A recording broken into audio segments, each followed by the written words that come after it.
C.O.R.E. Episode 1 Pilot Fade In Act 1 Exterior Space Establishing wide shot of a cyan-colored Earth-like exoplanet in space. Its name is written across the bottom of the screen as slugline reads K-1128.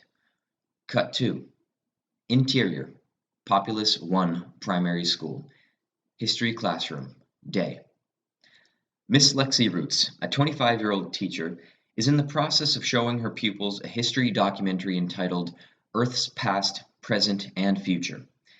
We hear its narrator as we are introduced to the scene. Narrator, voiceover.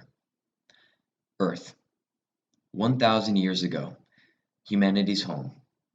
From our humble beginnings in farming societies to the dawn of the Industrial Revolution and onwards to the advent of the technological age, we have survived.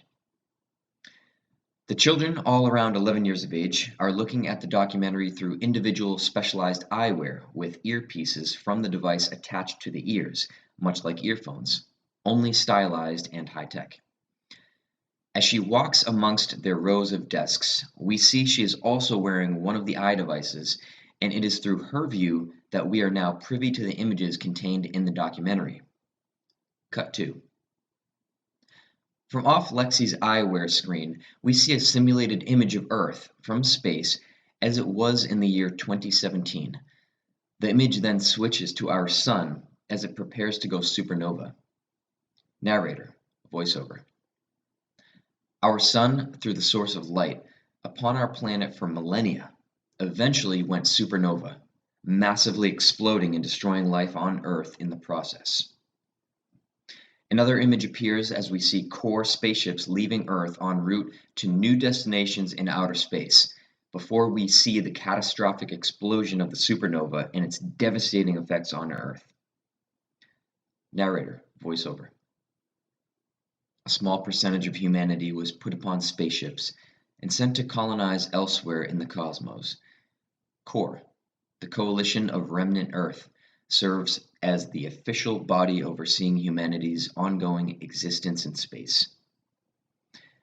Another image appears on the screen as we see one C.O.R.E. spaceship enter the atmosphere of a habitable planet and land on its surface. Narrator. It is a nomadic, constant, and vigilant fight for humanity's ongoing survival by means of establishing a colony. The school's bell rings loudly at this point, and the screens of everyone go blank. The pupils and Lexi start to remove their devices from their faces and ears. As Lexi removes her earpiece, she puts on another device in her right ear. It's a small communication device, Link, that she attaches to the outer ear that keeps a thin filament-like strip in place in the inner ear. Lexi, you'll continue this history lesson tomorrow with, hopefully, your new teacher. As the pupils begin to leave the classroom, one of them, Keith, asks Lexi a question. Keith, so you're really going off to find us a new home, Miss Roots? Lexi, if I get picked for the next mission, yes, Keith. Keith, we'll miss you. Lexi, thank you. I will miss you all. She and the kids exchange smiles as they head out of the classroom. Lexi's Link beeps intermittently as a tiny light shines on it. She speaks to it. Lexi continued. Lexi Roots, come on, voice recognition, hurry up. Link recognizes her voice and opens up a line of communication with the person calling her, Dr. Noah Abraham. Noah, voiceover. Miss Roots, whenever you are ready, please come up to C.O.R.E. headquarters. We're waiting. Lexi, I'm on my way right now, sir. Noah, voiceover. Good. He hangs up and Link is off, which is indicated by its light going off as well. Lexi hurries out the door. Cut 2. Establishing shot of exterior C.O.R.E. headquarters day. It's a beautiful high-rise building, which glimmers as the light reflects off its many windows. Cut 2. Interior C.O.R.E. headquarters, main conference room day. There are many people about in the conference room. We see an older gentleman, about 75, Dr. Noah Abraham, peering out of one of the large windows. He is distinguished looking, with an air of capability about him. Carissa Jardine, a woman about in her early 50s, walks up behind him. She has a sternness about her. They are both clothed in C.O.R.E uniforms, complete with C.O.R.E insignias sewn onto the upper left corner of the shoulder of the garment. Though each insignia bears a different color to indicate various offices in C.O.R.E, both Noah's and Carissa's are black. Carissa, Dr. Abraham, we're almost ready. He turns around to meet her gaze. Noah. Good, Carissa. The new recruits? Carissa. We'll address them soon. He nods in acknowledgement. Just then, Lexi enters the room. Noah. Ah, Miss Roots. She walks up closer to address him. Lexi. Sir, hello. I'm so sorry I'm a bit late. I was saying goodbye to my students. Carissa. To Lexi. You are confident. Noah. Well, let's see if Miss Roots' confidence pays off. All three begin to walk over to the conference table. Noah walks on ahead. Lexi. Oh, please, call me Lexi. Carissa. To Lexi. This is a professional environment. As such, you are Miss Roots. Lexi. Understood. They take seats at a large circular table amongst others. One of these, seated, is a very old man with a white beard, mustache, and long flowing hair. He listens intently to what everyone says. He's the keeper. Noah. Welcome, everyone. We have arrived again at the onset of another expedition to seek our next home. The previous expeditions over the past decade have proven unfruitful. This planet, our home, K-1128, cannot sustain us for much longer. Our rations are holding for now, but as did our ancestors before us when they launched forth from Earth thousands of years ago, and the subsequent missions over those years to continue moving from planet to planet to ensure mankind's survival, so too must we endeavor to secure the next habitable planet to retain our existence. Looks over to Lexi. Our new crew for this mission has already been selected, save one. Miss Lexi Roots, your confidence has proven true. You have been chosen to go on this mission. Lexi smiles broadly as Dwight Quinn enters the room and walks over to Noah. Dwight, of African descent, is about 28 years old. He sports a buzz cut and is clean-shaven.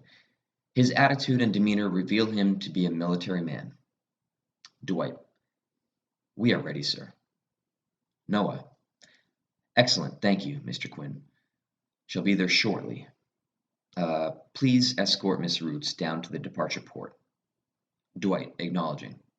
Sir. Lexi follows Dwight out of the room. Many others do the same. Noah, Carissa, and the Keeper are left behind. Keeper, to Noah. We have a fine assortment heading out today. They must find a new home. Noah. I am aware, Keeper.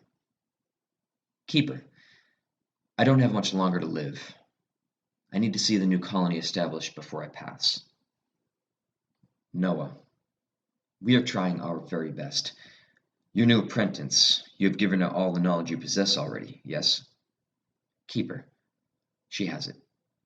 I hope she comes back with more added to it. Noah. I hope she does as well. You, the Keepers, are invaluable to us, as you know. Ever since the great information implosion happened. Keeper. Ah, the day technology almost killed all information. Noah. Yes. The establishment of the Keeper's books to retain it was and is indispensable. The Keeper smiles and walks off, leaving Carissa to speak with Noah. Carissa. I often think of this practice as being quite antiquated now. Noah. Antiquated? Oh no, it's our heritage, our ancestry, our connection to Earth. Carissa, Earth. None of us have ever stepped foot on it. Generations of us have been born and grew up on multiple other planets, including this present generation on this planet. Why is it we put so much importance on Earth? Noah, it's at the heart of C.O.R.E. It's from where we came. Carissa, it's not where we are now, nor where we've been for years upon years. This incessant need to adhere to something that no one can relate to anymore is tiring. Noah, Carissa, a building is only held up by its foundation. Why these thoughts from you? After all, we are still in the same position of survival, whether we still hold fast to Earth or not. We are the last colony. Carissa, it's more or less a matter of perspective. I believe dated positions could stunt us. Noah, thinking on her words. Perhaps. A more detailed discussion for another day. Right now, we have a departing crew to meet. He walks off, leaving Carissa behind. Off her stern look, we end Act 1.